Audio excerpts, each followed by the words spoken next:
kita akan mulai kita pada bagian kondisi ya. Baik, selamat pagi semuanya, bukan dulu Bapak Ibu guru, kita semuanya yang sudah hadir pada saat ini.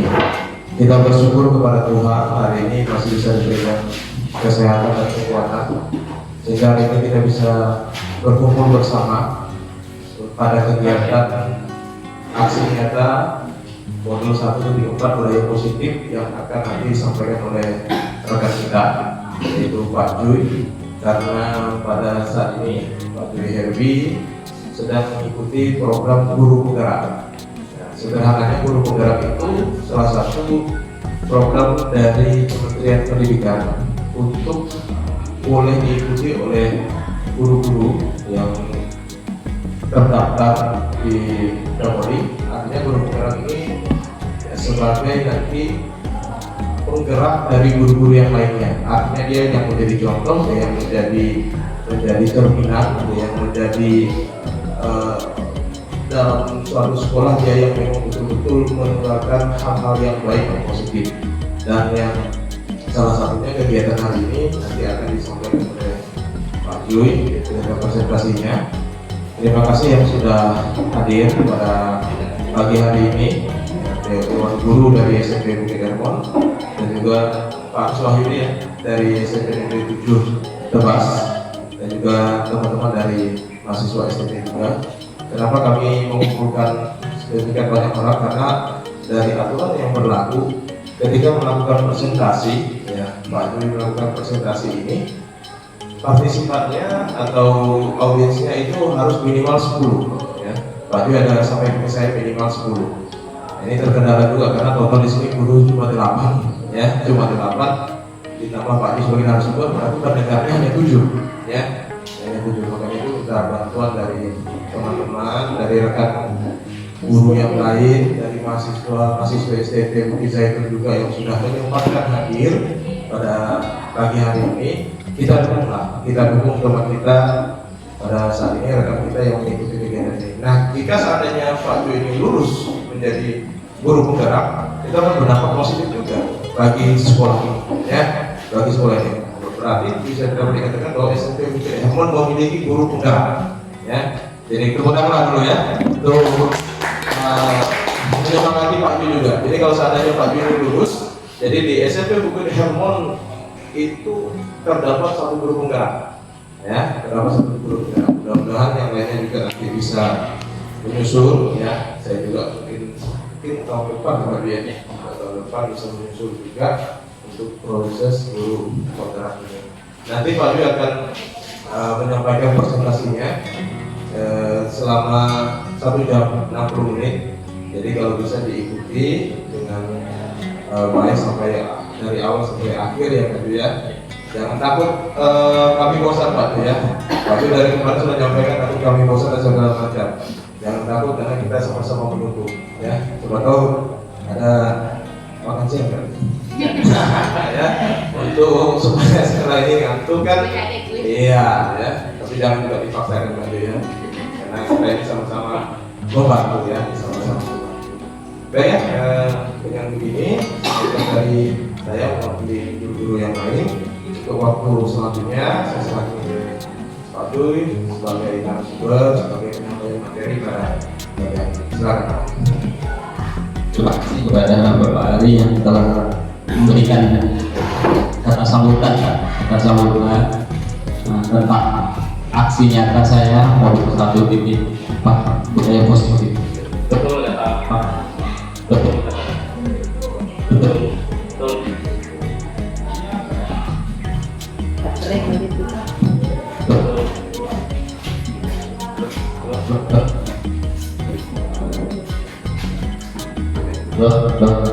Betul kata Pak Ali tadi tentang pemaparan ini nanti kita 1 jam Bapak ya. Acara desiminasi aksi nyata modul 1.4 budaya positif. Jadi pemaparan saya sekitar 1 jam minimal. Nah, kalau misalnya lewat sedikit tidak masalah Bapak Ibu ya. Jadi kalau misalnya Bapak Ibu bosan atau apa, atau memang mau ke WC, silakan untuk refreshing gitu. Kalau misalnya di dalam ruangan pada saat penyampaian saya merasa jenuh gitu ya, keluar bentar nanti masuk lagi. Baik Bapak Ibu Dewan Guru yang saya hormati, saya sangat berterima kasih sekali karena rekan-rekan pada hari ini bisa hadir ya dengan kesibukan kita semua. Rekan-rekan guru bisa memenuhkan saya pada hari ini, saya juga sangat berterima kasih. Kemudian terima kasih kepada Ibu Kepala Sekolah juga yang bisa menyempatkan diri waktunya untuk datang pada hari ini. Baik, untuk tidak terlalu panjang lebar, saya langsung saja Bapak Ibu ya. Hari ini saya ada tugas dari Kemendikbud tentang presentasi budaya aksi nyata, budaya sanksi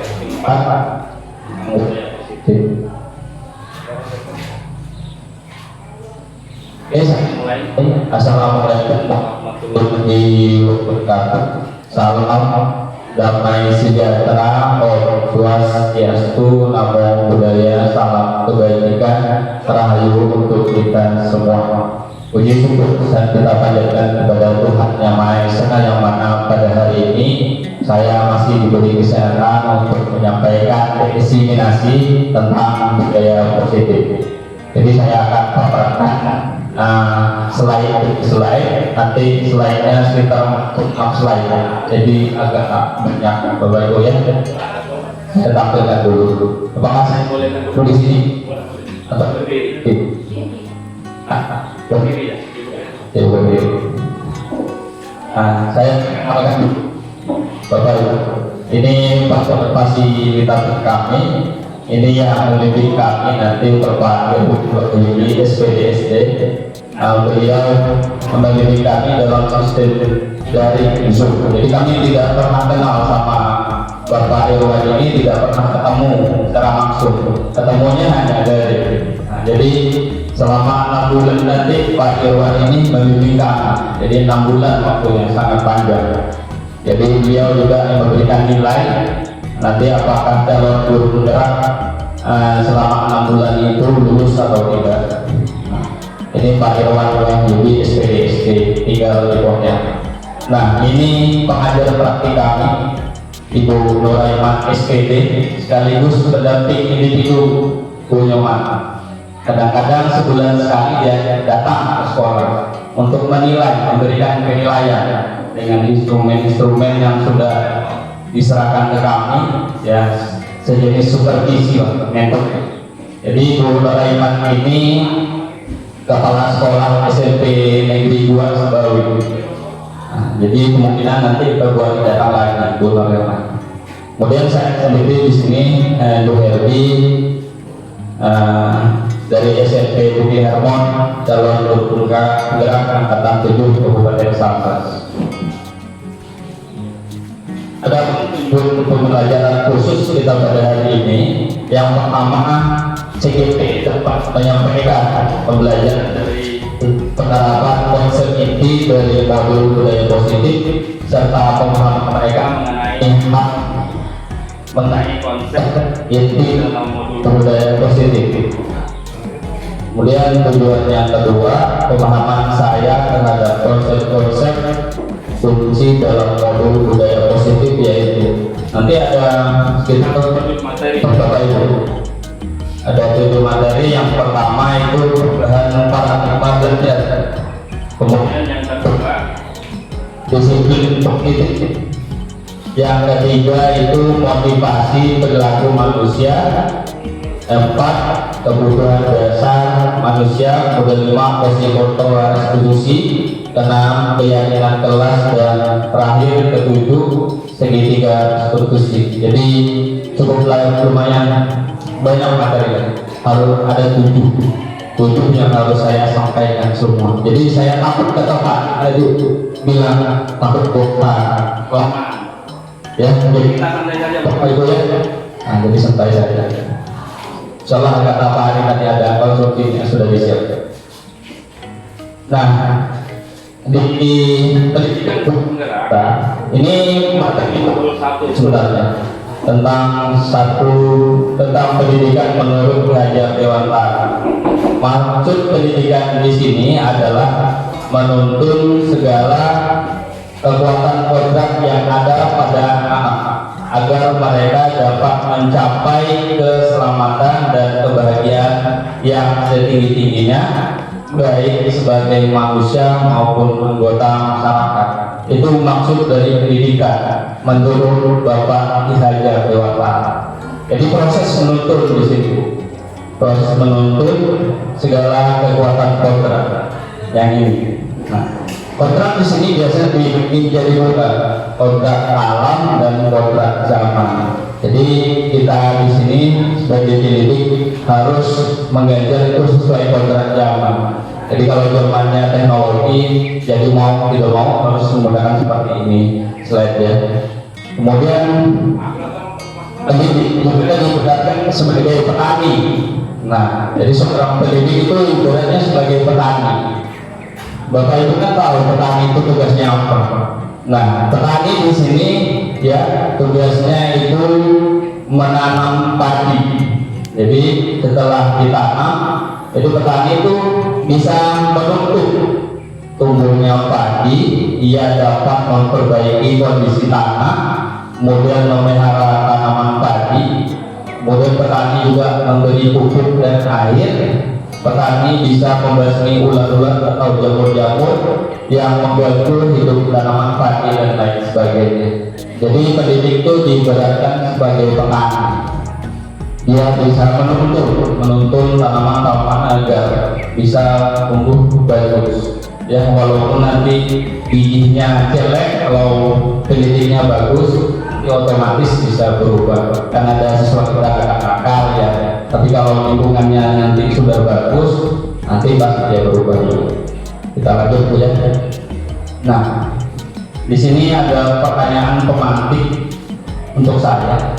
Jadi nanti saya bertanya kepada Bapak Ibu, apakah Bapak atau Ibu setuju dengan pernyataan berikut? Yang pertama, hukuman, yang ini hukuman dapat mendisiplinkan anak. Apakah Bapak Ibu setuju? Kalau kepala sekolah bilang tidak setuju. Yang lain, hukuman dapat mendisiplinkan anak. Apakah Bapak Ibu setuju dengan pernyataan ini? Pak Suminto mungkin setuju ya. Kemudian yang kedua, pemberian hukuman dengan hal positif seperti membaca atau membersihkan halaman sekolah dapat meningkatkan disiplin anak. Apakah Bapak Ibu setuju? Kan kadang-kadang ada kita hukum dengan cara membaca gitu kan, kemudian membersihkan halaman, ambil sampah, itu bisa mendisiplinkan anak. Apakah Bapak Ibu setuju? Setuju. Nomor 3, memberi penghargaan dapat meningkatkan motivasi belajar anak. Jadi ada hadiah, reward. Jadi kalau misalnya kita kasih hadiah, siswa itu senang. Jadi motivasi belajarnya meningkat. Apakah Bapak Ibu setuju? Setuju. Setuju Bapak ya. Kemudian yang nomor 4 terakhir, menurut Anda dari ketiga pertanyaan di atas, manakah yang paling sering dilakukan? Jadi beda-beda ini. Kadang nomor 1 banyak guru tidak setuju, ada yang setuju. Nomor 2 kadang sering dilakukan, ada juga yang tidak sering dilakukan. Kira-kira yang nomor berapa yang paling sering dilakukan dari ketiga ini? Yang nomor 3 jarang ya, punya mana? Kasih reward jarang. Sering saya. Oh, Ibu sering. Ya. Kalau saya jarang. Kita lanjut ya. Nah, topik materi kita tentang budaya positif ada 7. Nanti 1.1 perubahan paradigma belajar, 1.2 ini disiplin positif, 1.3 teori motivasi, hukuman dan penghargaan serta restitusi. Apa nanti restitusi itu nanti saya jelaskan. Ada keyakinan kelas. 1.5 kebudayaan dasar manusia dan dunia berkualitas. Kemudian 1.6 restitusi, proses kontrol, 5 kontrol. Nah, 5 proses kontrol ini Kemudian yang terakhir itu restitusi segitiga G. Kita lanjut. Nah, ada gap di sini Bapak. Sebenarnya gap ini ada 2 orang. Jadi kalau Pak Hafizul nanti berkawan sama Pak Ari, ada gap. Tapi tidak saya siapkan bahannya ini. Ada gap di sini. Apakah kita mau terapkan gap ini? Yang dekat-dekat saja lah ya. Sebenarnya ada kertas. Nah, kegiatan kepalan tangan seperti gambar di depan itu ada kepalan tangan. Ada A dan B. Anda dan teman Anda. Pak Agus mau demo kan? Tidak mau ya.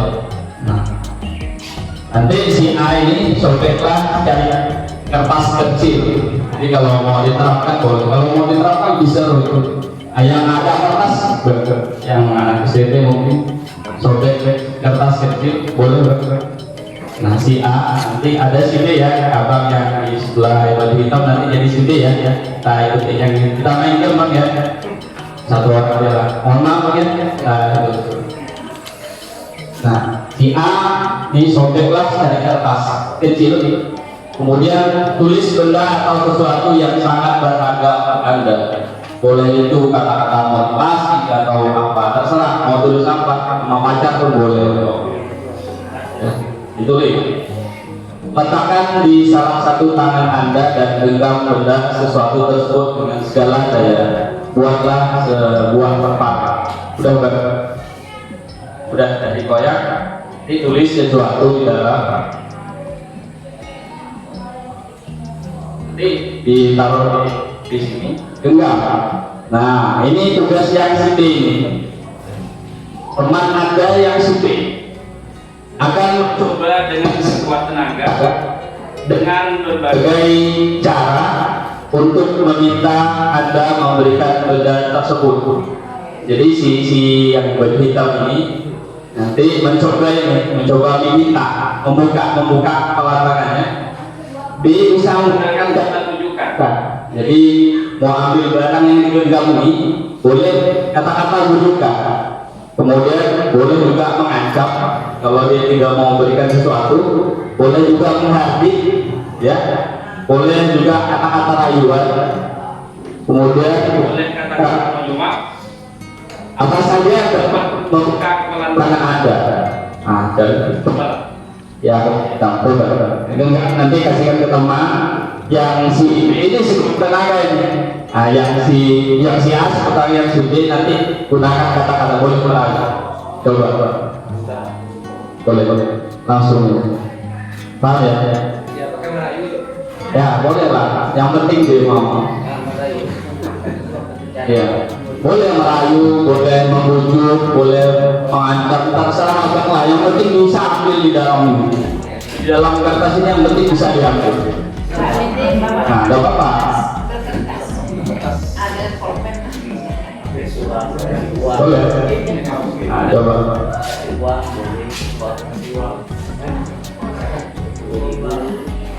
Ya. Apa bilang? Coba dibuka tangannya. Dibuka tangannya, coba. Dengan rayuan boleh, dengan bujukan boleh. Yang penting dia bisa buka.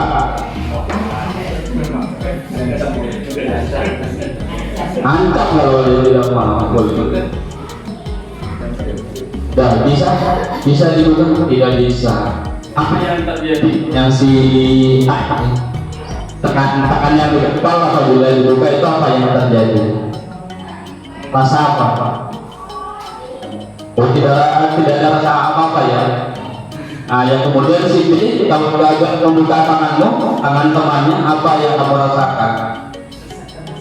Penasaran kan? Ya, seperti itu. Jadi yang si A ini masih tetap dengan pendirian ya. Jadi tentang tim ini penjelasan selanjutnya ya. Nah, perubahan paradigma teori kontrol. Nah, tangan itu diibaratkan dengan teori kontrol kita, ilusi kontrol. Ada 4 di sini. Nah, makanya kalau jadi guru itu kan kadang ada guru yang suka kontrol anak ya, Bapak Ibu ya. Oh, Pak Apis dari apa? Maka datang Pak Apis. Tidak saya sambut ya, tahu ya Pak Apis. Nah, ilusi guru pengontrol murid. Kemudian yang kedua ini ilusi bahwa semua penguatan positif, efektif dan bermanfaat. Kemudian yang ketiga di sini ilusi bahwa kritik dan membuat orang merasa bersalah dapat menguatkan karakter. Kemudian yang terakhir itu ilusi bahwa orang dewasa memiliki hak untuk memaksa. Tadi penjelasannya di bawah. Kalau ilusi dulu mengontrol murid, pada dasarnya kita tidak dapat memaksa murid untuk berbuat sesuatu jikalau murid tersebut memilih untuk tidak melakukan. Jadi kita tidak bisa memaksa murid kalau dia tidak mau melakukan. Nah, yang kedua ilusi bahwa semua penguatan positif efektif dan bermanfaat. Jadi penguatan positif atau rujukan adalah bentuk kontrol segala usaha untuk mempengaruhi murid agar mengulangi suatu perilaku tertentu adalah suatu usaha untuk mengontrol murid tersebut. Jadi guru itu kadang-kadang ada bisa kontrol siswa, ada juga yang tidak bisa dikontrol. Jadi ilusi juga. Kemudian yang ketiga ini ilusi bahwa kritik dan membuat orang merasa bersalah dapat menguatkan karakter. Jadi penjelasannya menggunakan kritik dan rasa bersalah untuk mengontrol murid menuju pada identitas gagal. Nanti ada penjelasan di slide tentang identitas gagal. Kemudian yang keempat itu ilusi bahwa orang dewasa memiliki hak untuk memaksa. Banyak orang dewasa yang percaya bahwa mereka memiliki tanggung jawab untuk membuat murid-murid berbuat hal-hal pada saat itu pula. Orang dewasa akan menyadari bahwa perilaku memaksa tidak akan efektif untuk jangka waktu panjang dan sebuah hubungan permusuhan akan terbentuk. Jadi kalau kita paksa dan siswa tidak mau, jadi akan timbul sebuah permusuhan. Itu yang harus kita hindari. Nah, ini perubahan paradigma stimulus respon teori kontrol. Nah, ini menurut Stephen R. Covey dalam bukunya Principle Centered Leadership tahun 1991 mengatakan bahwa bila kita ingin membuat kemajuan perlahan, sedikit-sedikit ubahlah sikap atau perilaku Anda. Namun bila kita ingin memperbaiki cara-cara utama kita, maka kita perlu mengubah kerangka acuan kita. Ubahlah bagaimana Anda dapat melihat dunia, bagaimana Anda berpikir tentang manusia. Ubahlah paradigma Anda, skema pemahaman dan penjelasan aspek-aspek tertentu tentang realitas. Jadi bisa dilihat dalam tabel di bawah ini. Siapa sesungguhnya yang memiliki kontrol? Nah, ini menurut Stephen R. Covey di sini Bapak Ibu ada stimulus respon. Kemudian ada teori kontrol. Nah, kita mencoba mengubah orang agar berpandangan sama dengan kita.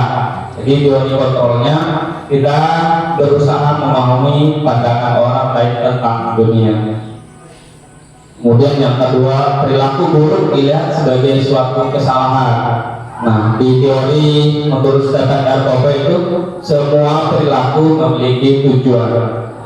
Yang ketiga, orang lain bisa mengontrol saya. Nah, teorinya hanya Anda yang bisa mengontrol diri Anda.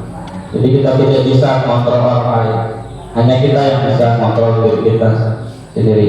Saya lanjut ya, Pak Ibu ya. Nah, materi 1.1 selesai. Masuk ke materi 1.2 tentang disiplin positif. Makna kata disiplin. Apa itu disiplin? Apa itu disiplin? Peraturan Bapak Ibu ya. Disiplin peraturan hukuman. Apakah Bapak Ibu setuju kalau disiplin itu peraturan atau hukuman? Apakah setuju? Ya, oke, kita cari tahu pertanyaan sini. Ketika mendengar kata disiplin, apa yang terbayang di benak Anda? Apa yang terlintas di pikiran Anda? Kebanyakan orang akan menghubungkan kata disiplin dengan tata tertib.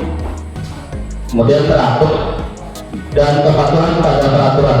Kata disiplin juga sering dihubungkan dengan hukuman, padahal itu sungguh berbeda, karena belajar tentang disiplin positif tidak harus dengan memberi hukuman, justru itu adalah salah satu alternatif terakhir dan kalau perlu tidak digunakan sama sekali.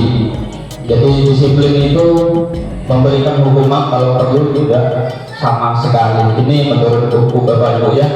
Nah, pencipta kata disiplin ini ada sebelahnya itu ada Diana Gosset dalam bukunya Restructuring School Discipline 2021. Diana menyatakan bahwa arti dari kata disiplin berasal dari bahasa Latin yang artinya disiplina, yang artinya belajar. Jadi disiplin itu sebenarnya belajar.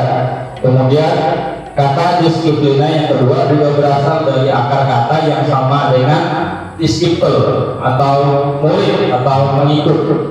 Namun dalam budaya kita di Indonesia, makna kata disiplin telah berubah menjadi sesuatu yang dilakukan seseorang pada orang lain untuk mendapatkan kepatuhan. Kecenderungan umum adalah menghubungkan kata disiplin dengan ketidaknyamanan, bukan dengan apa yang kita hargai atau pencapaian suatu tujuan. Jadi kalau di Indonesia itu kalau mau mendisiplinkan anak tuh harus patuh dulu dengan kita ya di Indonesia. Tapi itu salah. Kalau disiplin itu ngajarin anak tentang belajar ya. Kemudian kita lanjut di sini salah satu pilihan menerapkan pendekatan disiplin positif. Nah ini dalam mendidik dan membina peserta didik. Jadi tugas kita mendidik dan membina. Sebuah pendekatan yang memampukan seseorang untuk memahami dan mengontrol perilaku atau tindakan dalam kesadaran serta bertanggung jawab atas pilihan perilaku tindakan yang diambilnya sebagai wujud menghormati diri sendiri dan orang lain. Nah, jadi di sini kita bisa mengontrol ya perilaku tindakan dalam kesadaran. Nah, ini alur untuk menciptakan disiplin positif di sekolah.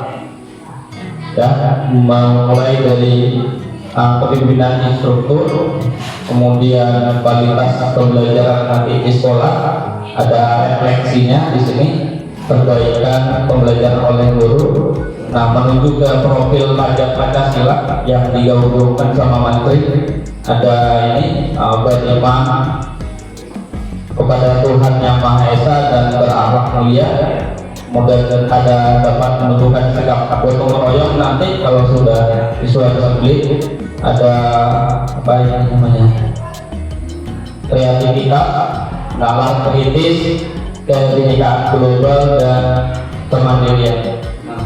Terciptalah nanti di sekolah itu iklim keamanan sekolah, iklim kebinekaan, iklim kesadaran kerja, iklim inklusivitas. Nah, menjadi tujuan utama yaitu sekolah yang aman, nyaman, menyenangkan, dan inklusif. Itu disiplin untuk mewujudkan profil pajak Pancasila. Nah, ini Bapak Ibu diagram pendekatan disiplin positif secara holistik. Di sini ada keterangan Bapak Ibu. Ini ruang lingkup penerapan disiplin positif. Nanti di sini ya ada grafiknya. Kemudian yang warna merah ruang lingkup penerapan disiplin positif untuk mendidik anak berperilaku tidak tepat. Warna hijau media penerapan disiplin. Nah, kalau misalnya kita mau terapkan disiplin positif, pendekatan seperti ini, kita harus percaya dulu sama siswa. Kemudian kita harus peduli dengan siswa. Nah, konsepnya bangun hubungan sebelum koreksi. Nah, dapat menimbulkan mutual aspek. Kemudian bertanya bukan menasehati. Jadi kita harus bertanya bukan menasehati. Dapat memberi dorongan atau kekuatan positif.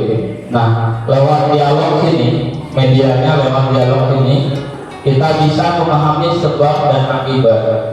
Kita bisa juga menerapkan konsekuensi logis Jadi kita ketemu, kenali, dilihat solusi, bangun kesepakatan solusi positif.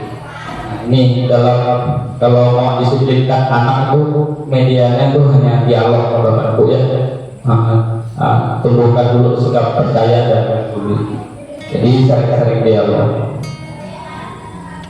Pendekatan disiplin positif tidaklah tentang anak atau peserta didik secara langsung, tetapi tentang diri dan cara kita sendiri, baik sebagai orang tua, guru atau orang dewasa yang memberikan dampak dan pengaruh baik positif kepada anak peserta didik. Nah, pendekatan disiplin positif merupakan ada kemampuan individual pendidik untuk membina atau mendidik peserta didik secara individual atau secara kelompok. Jadi kemampuan individual, kemampuan seorang pendidik untuk membina dan mendidik peserta secara individual atau secara kelompok. Kemudian yang kedua itu pendekatan secara individual atau kelompok perlu mendapatkan dukungan kebijakan sekolah dan peran serta pemangku kepentingan sekolah. Jadi kalau mau pendekatan secara individu atau kelompok itu harus izin dulu dengan kepala sekolah, seperti itu ya. Dan lanjut, dalam pendekatan disiplin positif, kemampuan individual pendidik dalam membina atau mendidik peserta didik secara individual atau secara kelompok antara lain meliputi banyak sekali di sini. Memahami konvensi hak anak dan regulasi terkait. Nah, kemudian melihat perilaku tidak tepat peserta didik dari sudut pandang yang tepat.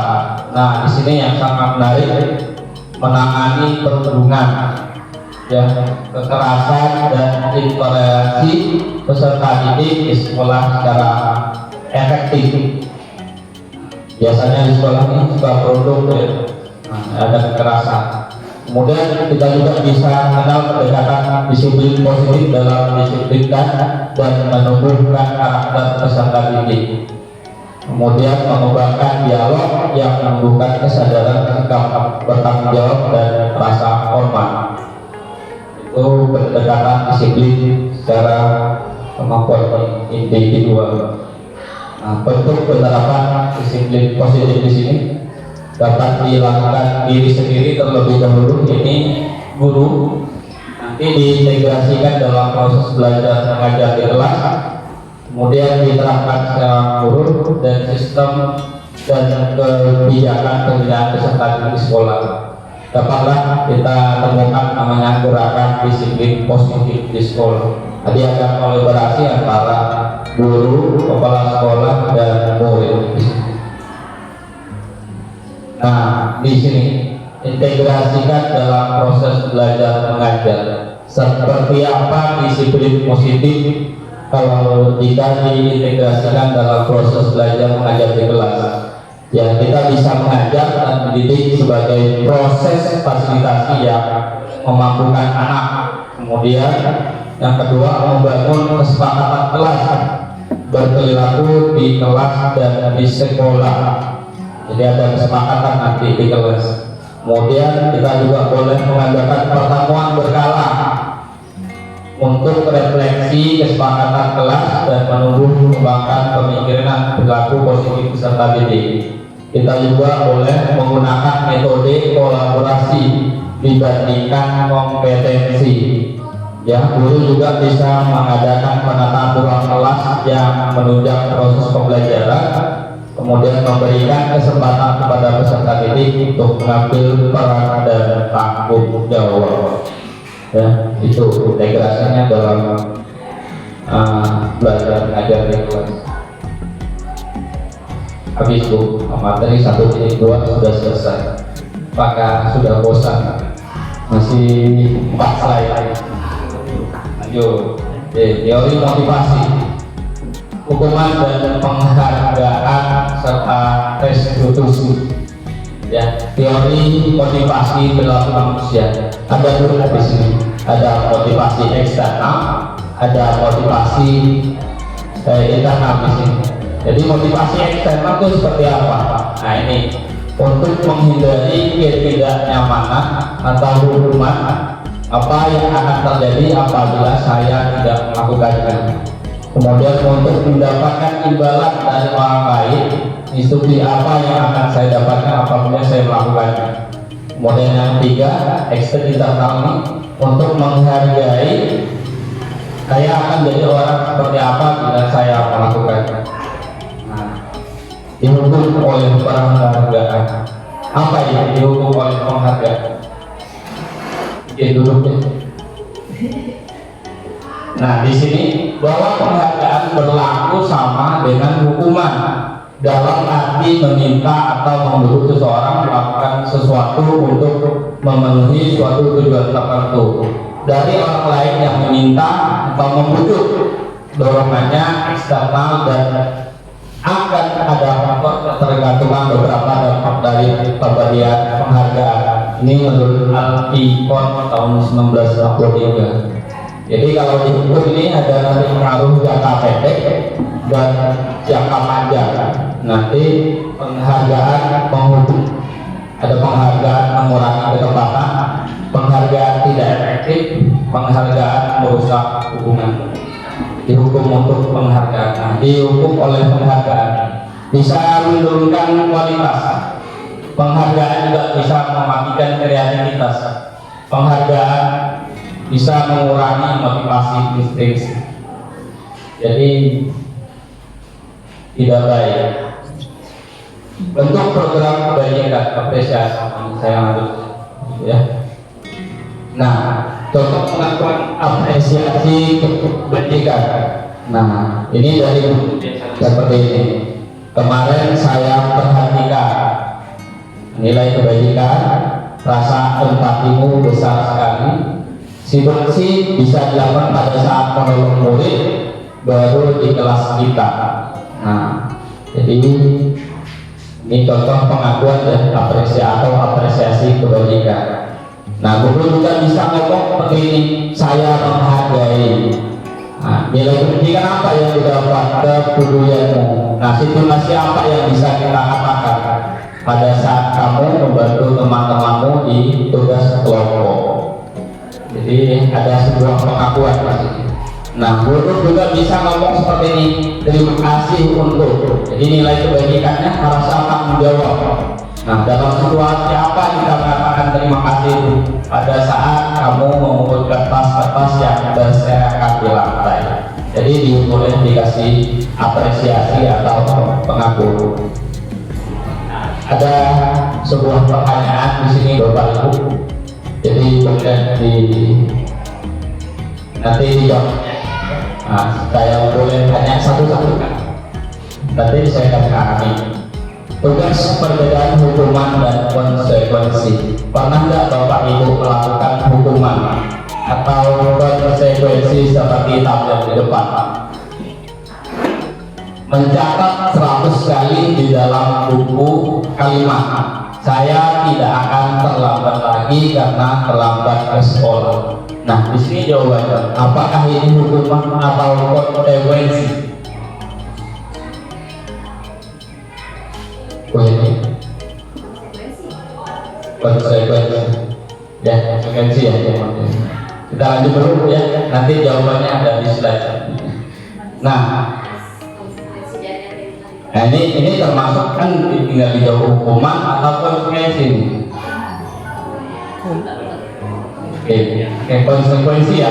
Oke, lari mengelilingi lapangan basket 2 kali karena terlambat hadir di sekolah. Apakah ini hukuman atau konsekuensi? Pemilih. Baik, hukuman. Nah, nomor 3, murid dipaksa untuk push up 15 kali karena tidak menggunakan masker ke sekolah. Apakah ini hukuman atau konsekuensi? Hukuman. Yang dapat menggantikan kertas tugas teman yang telah diganti dengan buku baru. Apakah ini hukuman atau konsekuensi? Konsekuensi. Kemudian membersihkan tumpahan air di meja tulis karena tersenggol pada saat belajar. Apakah ini hukuman atau konsekuensi? konsekuensi. Murid disuruh untuk mengenakan sepatu seharian di sekolah karena tidak mengenakan sepatu hitam. Apakah ini hukuman atau konsekuensi? Konsekuensi. Kita nanti lihat jawabannya ya. Ada dituliskan. Lari mengelilingi lapangan basket 2 kali karena terlambat 10 menit untuk pelajaran medok. Apakah ini hukuman atau konsekuensi? Terakhir, hukuman atau konsekuensi? Lari lapangan basket 2 kali, lambat 10 menit. Kalau lari kan ada guru seperti itu ya. Kamu tidak boleh masuk lari dulu. Apakah itu hukuman atau konsekuensi? Hukuman. Kita lihat ya jawabannya.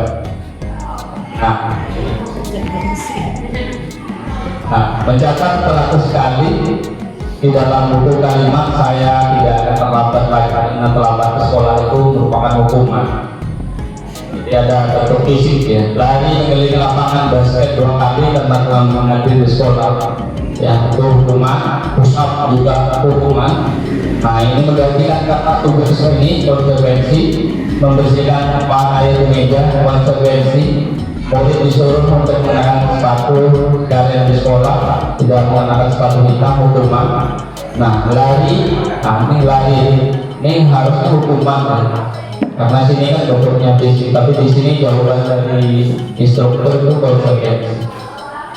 Apakah Bapak Ibu bisa membedakan antara konsekuensi dengan hukuman? Konsekuensi itu kan sebab akibat. Iya. Hukuman itu sama dengan akibat. Misalnya tidak melakukan sesuatu mendapat hukuman, kewajiban. Jadi kan mendekati dua kata yang dipermainkan. Iya. Cuma ada fisik yang tidak ada. Iya. Kalau konsekuensi kerelaan kita ya. Iya. Hukuman kan juga akibat. Konsekuensi juga akibat.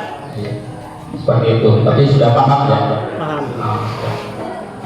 Nah, ini perbedaan Bapak Ibu yang tadi, perbedaan hukuman dan konsekuensi. Nah, di sini tadi hukuman. Hukuman itu sesuatu yang menyakitkan harus terjadi. Jadi ada efek visual itu tersakiti. Wah, beringat ya setelah dihukum ada efeknya. Membuat anak sakit fisik maupun hati untuk jangka waktu lama. Ini perbedaannya ya. Anak membenci kedisiplinan. Dipaksa aja, kalau dia tidak mau itu tetap dipaksa harus melakukan. Kemudian mendorong anak menyakiti diri sendiri, konsep diri yang buruk. Anak belajar untuk menyembunyikan kesalahan, marah, ada rasa bersalah, dipermalukan, merasa tidak dihargai. Nah, konsekuensi di sini sesuatu harus terjadi, membuat anak merasa tidak nyaman dalam jangka waktu pendek. Anak menghargai disiplin, ada stimulus anggapan, mendorong anak agar mudah menyesuaikan diri, konsep diri yang baik. Anak belajar untuk mematuhi peraturan, kehilangan hak dibuat tidak nyaman biasanya untuk sementara waktu. Jadi hukuman ini lebih mudah dipahami karena dia akan menimbulkan efek rasa sakit hati. Ya Bapak Ibu ya, kalau konsekuensi ini tidak. Jadi tidak lanjut ya. Nah, ini pengertian restitusi. Ya sambil minum Pak Hafiz, ya sambil minum ya.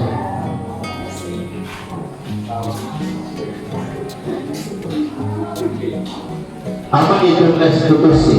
Nah, restitusi adalah proses menciptakan kondisi bagi murid untuk memperbaiki kesalahan mereka sehingga mereka bisa kembali pada kelompok mereka dengan karakter yang lebih kuat.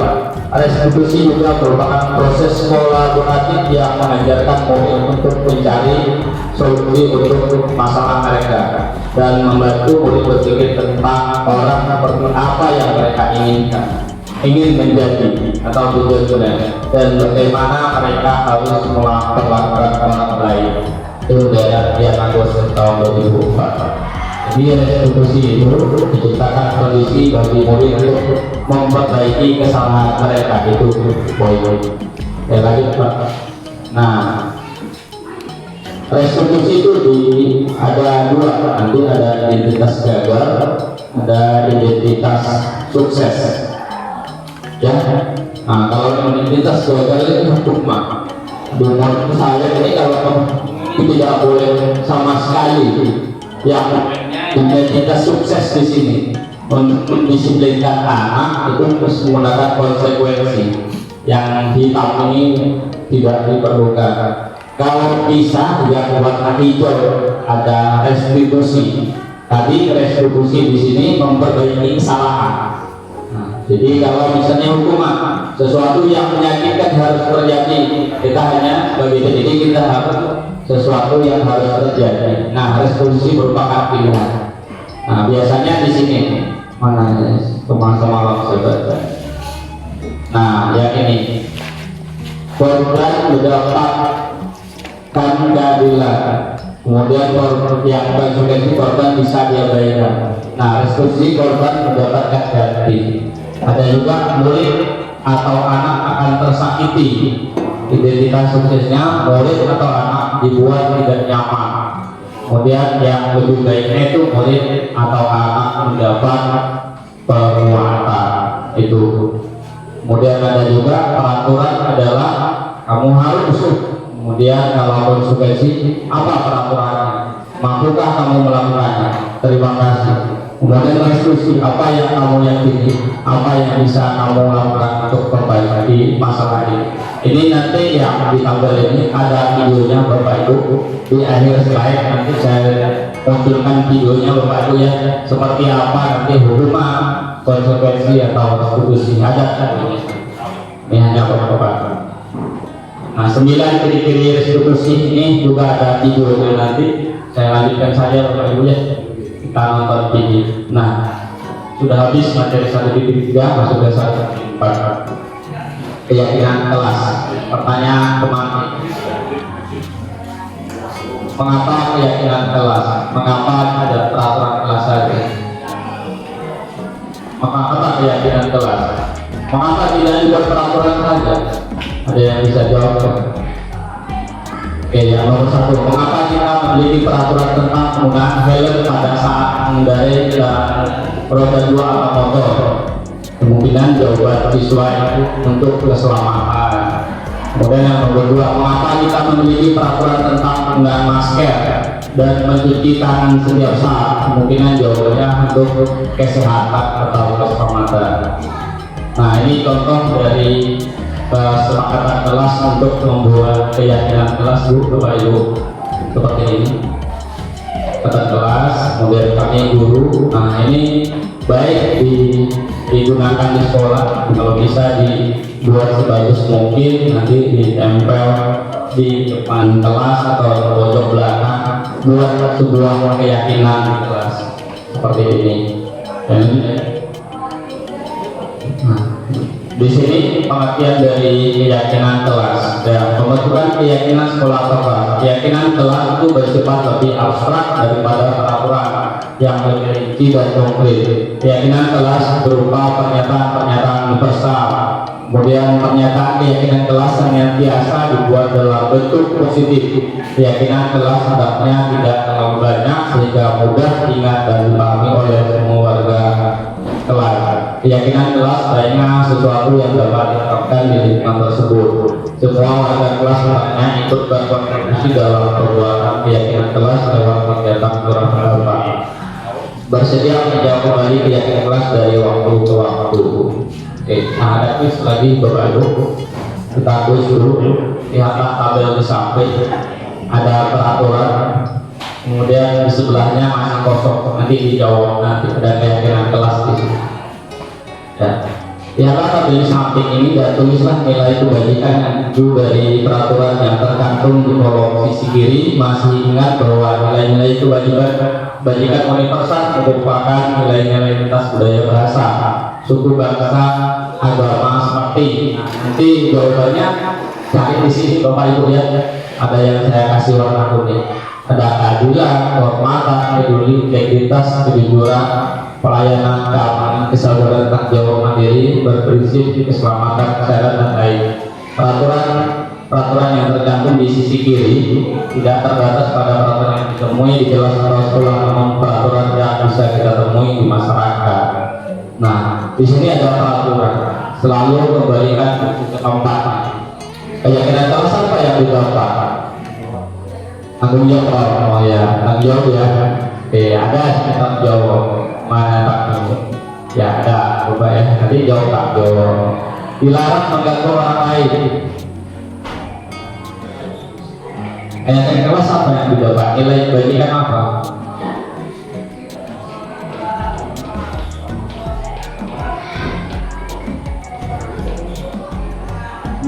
Jawab saya, salah sama salah dihukum.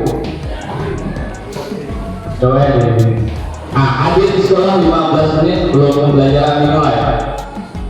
Disiplin. Oke, dilarang melakukan kekerasan. Keselamatan. Dilarang menggunakan narkoba. Kesehatan. Oh ya, kesehatan ada. Bergantian atau untuk pilihan dan lain-lain. Gunakan masker. Kesehatan. Jangan berlari di kelas atau koridor.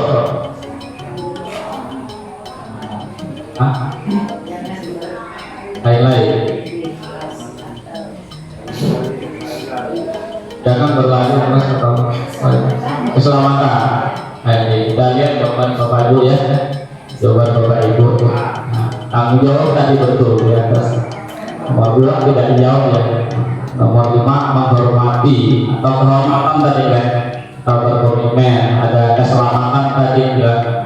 Ada kesehatan tadi betul. Jawaban Bapak Ibu betul. Kemudian ada kehormatan atau menghormati pesahabat. Gunakan masker tadi betul untuk kesehatan atau keselamatan. Kemudian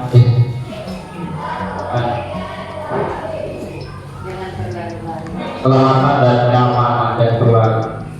Saya lagi ya, udah selesai 1.4 dan 1.5. Kebutuhan dasar manusia dan dunia berkualitas. Nah, ini kebutuhan dasar manusia itu terdiri dari 5 Bapak Ibu.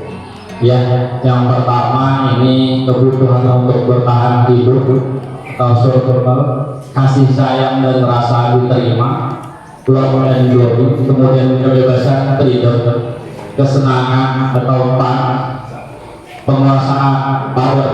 Nah, ketika seorang melakukan suatu perbuatan yang bertentangan dengan nilai-nilai kebajikan atau melanggar peraturan, hal itu sebenarnya dikarenakan mereka gagal memenuhi kebutuhan dasar mereka. Untuk lebih jelasnya, mari kita lihat satu persatu kelima kebutuhan dasar ini. Jadi kita lihat pengertiannya seperti apa. Ini bertahan bertahan hidup adalah kebutuhan yang bersifat fisiologis untuk bertahan hidup, misalnya kesehatan rumah, makanan, kebutuhan biologis sebagai bagian dari proses reproduksi termasuk kebutuhan untuk tetap bertahan hidup.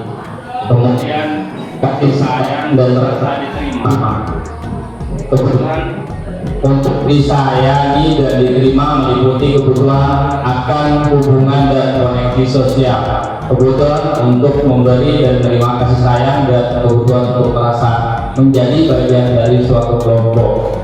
Kemudian kebebasan. Nah, yang ketiga ini, kebutuhan ini berhubungan dengan kekuatan untuk mencapai sesuatu, menjadi kompeten, menjadi terampil diakui atas prestasi dan keterampilan kita didengarkan, dan memiliki rasa harga diri. Kemudian yang keempat itu kesenangan, kebutuhan untuk bebas dari bebas adalah kebutuhan akan kemandirian untuk memiliki pilihan dan mampu mengendalikan cara hidup seseorang. Nah, kebutuhan akan kesenangan adalah kebutuhan untuk mencari kesenangan bermain dan tertawa. Lanjut Bapak Ibu. Nah, ini restitusi 5 posisi kontrol. Ada restitusi ini, ada kasus Bapak Ibu, bacalah kasus-kasus di bawah ini dan coba jawab pertanyaan yang tersedia. Bisa satu, ada 2 kasus di sini. Tisa dan Hana dipanggil masuk ke ruangan Ibu Dewi, kepala sekolah SMA Makmur. Ibu Dewi baru saja mendapatkan pengaduan dari Ibunda Risa bahwa anak menggunakan kata-kata kasar dan merendahkan Risa di sosial media. Nah, ini kasus apa yang Pak bully, kasus bully di media sosial. Walaupun orangnya tidak kelihatan, tapi efeknya itu luar biasa. Kemudian kasus yang kedua, antum datang sekali hadir di pembelajaran jarak jauh, dan pada saat hadir pun antum sering kali menggunakan kata-kata kasar di chat, mengejek teman-temannya. Hal ini sudah sangat mengganggu, dan beberapa orang tua yang mengikuti pembelajaran daring mengeluhkan tentang perilaku antum di pembelajaran jarak jauh. Bila ada seorang kepala sekolah, ini kepala sekolah, penerapan disiplin apakah yang Anda lakukan untuk kasus Ana dan kasus Anto, dan mengapa? Jadi ada 5 posisi kontrol. Kita lanjut saja namanya. Nah, ini 5 posisi kontrol. Nah, ada 5 ini. Ada identitas gagal, tadi identitas berhasil, prosesnya. 5 posisi kontrol di sini adalah sebagai penghukum, kemudian sebagai pemburu orang bersalah yang kedua, ya, kemudian sebagai teman, nanti sebagai pemantau, ini sebagai manajer. Di posisi manakah yang sering kita lakukan di sini sebagai seorang pendidik? Apakah kita sering menghukum? Apakah kita sering menjadi teman? Atau apakah kita sering menjadi manajer di sini? Nah, jadi pertanyaan seperti ini. Ini guru berbuat, nah, penghukum ya sering arti-arti, bila penuntut mundur, menyakiti, menyindir. Ini yang sering dilakukan kalau kita mau menghukum, ya. Kemudian membuat orang merasa bersalah, ya, ceramah-ceramah dulu, ya, mengatakan salahnya itu kecewa dan segala macam. Nah, ini ya, kalau ada merasa di posisi ini, saya mohon maaf ya.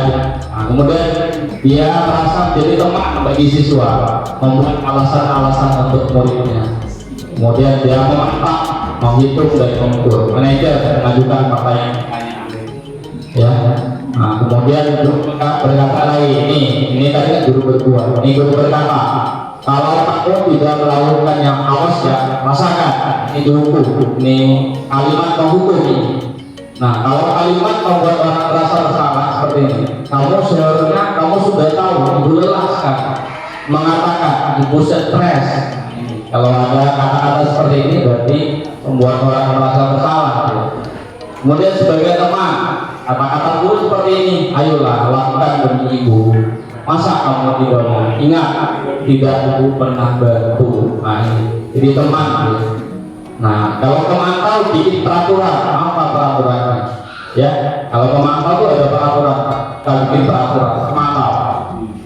Nah, manajer, bagaimana apa yang kita yakini, apa yang bisa kita kerjakan untuk memperbaiki masalah ini. Nah, seperti itu. Nah, hasil kalau sering-sering berhukum itu pasti siswa itu suka memberontak, menyalahkan orang lain. Dia juga suka berbohong, membuat alasan-alasan. Nah, kalau dia juga mantap, menyembunyikan, menyangka dan ada ketergantungan juga di sini. Kemudian menyesuaikan diri bila dia mengurungkan pribadi kaitan dengan dunia berkualitas, yang boleh merupakan guru di dunia berkualitas. Ada ini berkata, biarkan saja, nanti juga marah-marah lagi. Maafkan saya pikir Bapak Ibu teman saya ternyata begitu. Nah, ini Bapak Ibu ya. Jadi ada 5 posisi kontrol di sini. Kelihatan Bapak Ibu ya, mendapat mengukur, membuat merasa bersalah, pemantau dan manajer. Lanjut Bapak Ibu ya, sudah hampir 1 jam ini kita tadi. Nah, ada tugas lagi Bapak Ibu. Saya nanya lah, sering-sering nanya. Ini saya minta maaf nih guru kita yang nanya nanti berdosa juga saya. Tidak apa ya Pak Agus ya. Nanti di akhir sesi aja lah. Nah, pernyataan Ibu ya, pada takbir berikut istilah siapa yang mengatakan dengan posisi kontrol mana menurut Anda yang sering menggunakan pernyataan tersebut. Nah, pernyataan siapa yang mengatakan ini tadi posisi kontrol ya. Nanti saya kecewa sekali dengan kamu. Ini di posisi kontrol mana? Apakah dia penghukum? Apakah dia membuat rasa bersalah? Kemudian dia sebagai teman, pemantau atau manajer?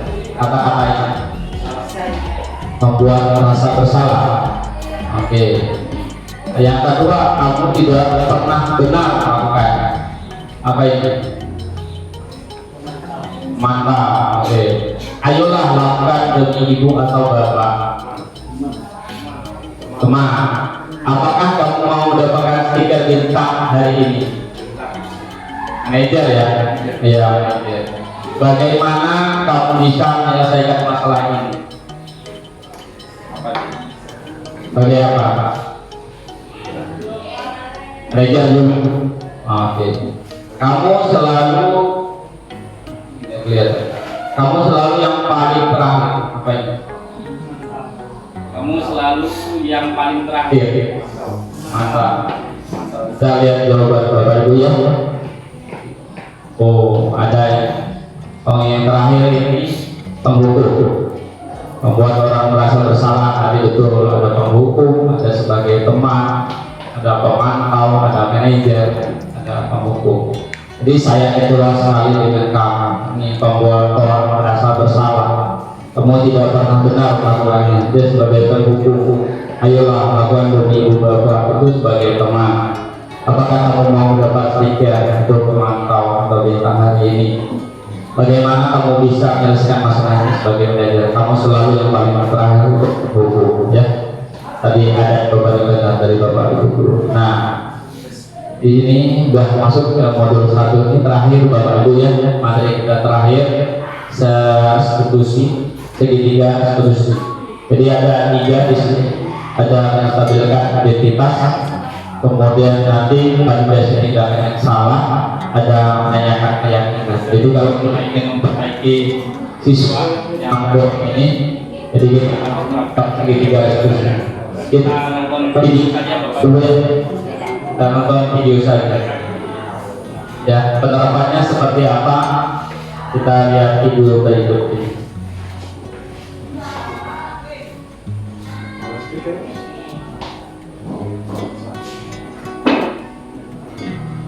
Saran dan bahagia ibu dan bapak dulu.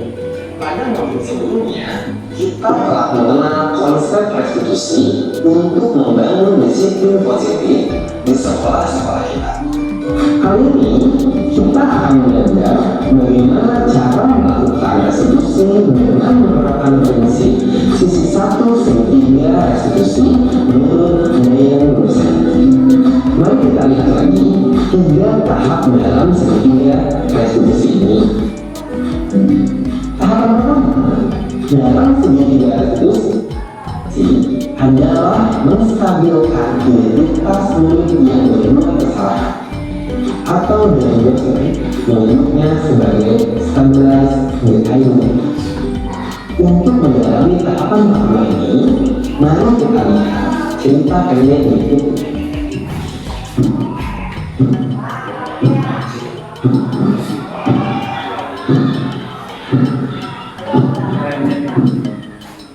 Maaf Pak, saya tadi belajar asal, semua untuk lain.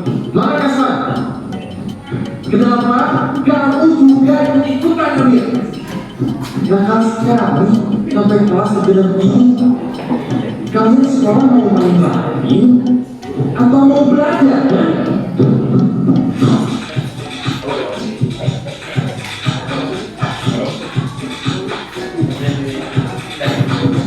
Kemudian kamu, mari kita membayangkan kelanjutan cerita ini. Kira-kira menurut ibu dan bapak guru, kelanjutan cerita apa yang akan terjadi setelah Pak Rustam mengeluarkan kalimat ruh amarah tadi? Apakah guru akan bersikap baik dan membersihkan kelas? Apakah mereka membersihkan kelas dengan perasaan senang dan ikhlas atau karena takut? Setelah membersihkan kelas, apakah suasana akan nyaman untuk belajar atau malah merasa segan? Mari kita lihat cerita yang kedua. Saya di Adeo. Tapi Masya nambah masalah, Bu. Dia yang salah. Tapi sakit, Bu. Nih, ada bekas giginya. Merah, sakit, Bu. Ayo, kok lebih baik tidak boleh menggigit teman? Kenapa kamu menggigit teman? Anak pintar tidak kasar begitu ah. Sebagai hukuman, kamu berdiri di pojok kelas sampai semua teman selesai makan. Ya? Menurut ibu dan bapak guru, bagaimana kelanjutan cerita ini? Akankah Adeo merasa senang dan gagal karena dihukum dengan teman sekelas? Apakah Adeo akan memilikinya dari dalam diri untuk berhenti memiliki temannya? Setelah kejadian ini, bisakah Adeo merasa nyaman dan senang di kelas? Akankah Noce belajar soal empati? Nah, ibu dan bapak guru, mari kita simak dua cerita tadi dalam versi yang lain. Halo, selamat pagi semuanya. Pak, saya lagi banyak pasukan. Semua ikut main. Waktu sekolah dulu, Bapak juga senang sekali bermain dengan teman-teman, apalagi bermain air.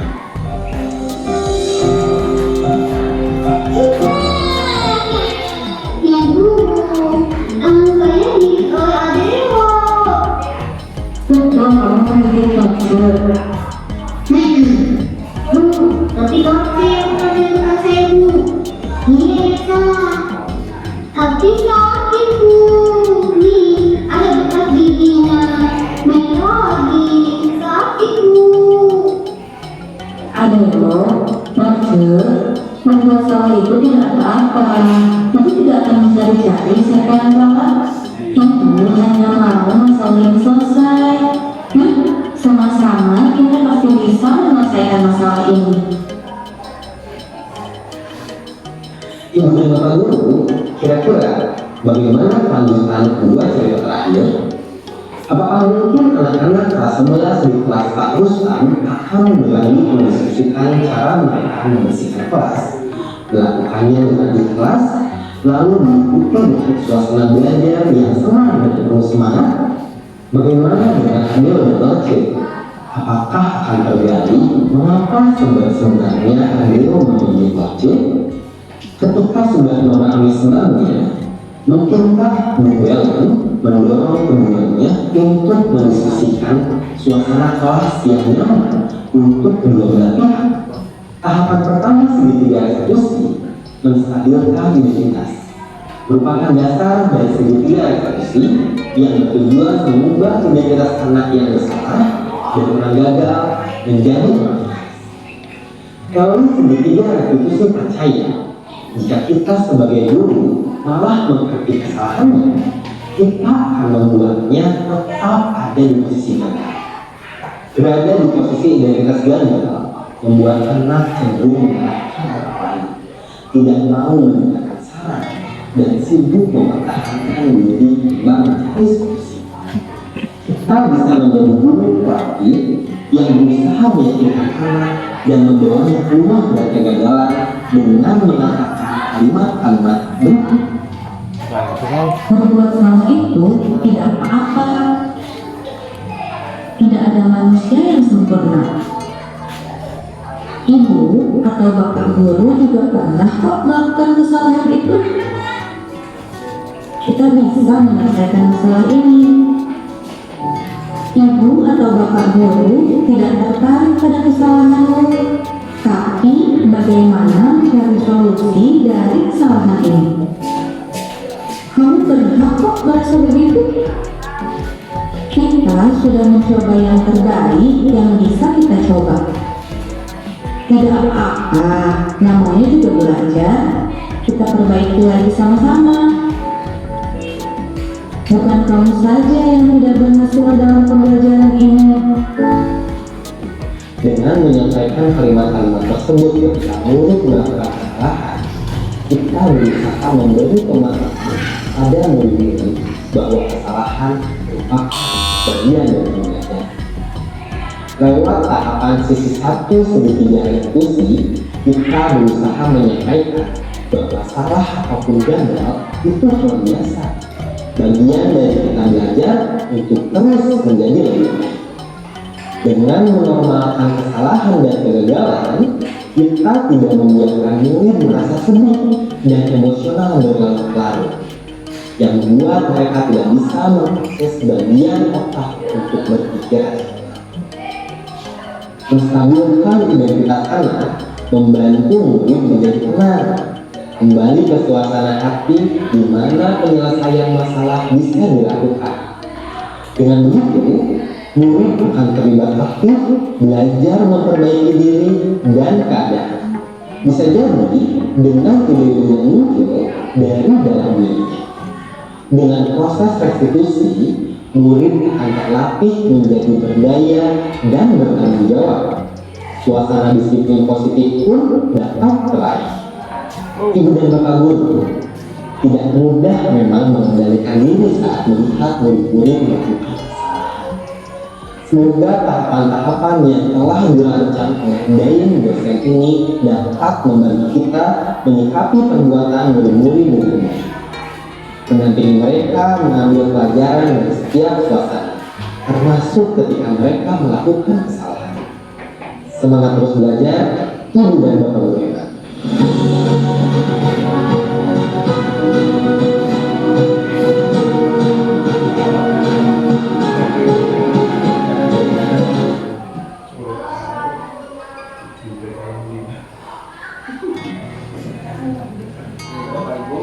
Ini untuk yang stabil identity atau menstabilkan identitas. Sekarang kita nonton untuk yang kedua, validasi tindakan. Validasi segitiga restitusi.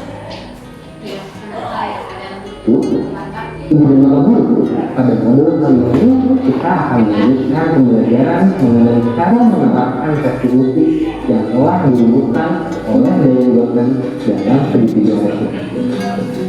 Mari kita lihat lagi 3 tahap dalam segitiga restitusi ini. Di modul yang lalu, kita telah membahas sisi 1 segitiga restitusi, yaitu menstabilkan identitas. Di modul ini, kita akan melanjutkan pembahasan sisi 2 segitiga restitusi, validasi kebutuhan atau validasi tindakan yang salah, atau dalam istilahnya validasi diri.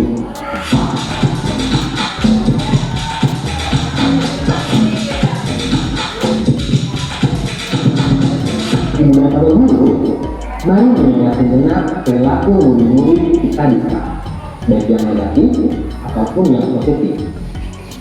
Adakah murid ibu dan bapak guru yang selalu melakukan kesalahan?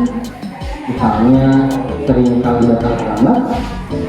Apakah ibu dan bapak guru memahami apa alasan dari murid tersebut selalu terlambat? Apakah dia bekerja sebelum bersekolah? Atau adakah murid ibu dan bapak guru yang bersemangat belajar di kelas? Misalnya aktif menjawab pertanyaan yang diajukan? Apakah ibu dan bapak guru memahami tujuan mengapa ada murid yang selalu aktif di kelas? Apakah dia mengalami belajar? Atau apakah dia yang meraih prestasi akan diberikan sepeda orang tuanya? Data kepercayaan dari sisi 2 segitiga restitusi sebenarnya selaras dengan yang pernah kita pelajari di modul sebelumnya, bahwa setiap tindakan yang dilakukan manusia, baik atau buruk, memiliki alasan atau tujuan. Tujuan dari setiap tindakan tersebut adalah memenuhi kebutuhan dasar. Setiap kita memahami kebutuhan dasar yang melatar tindakan kita bisa memilih tindakan terbaik untuk memenuhi kebutuhan.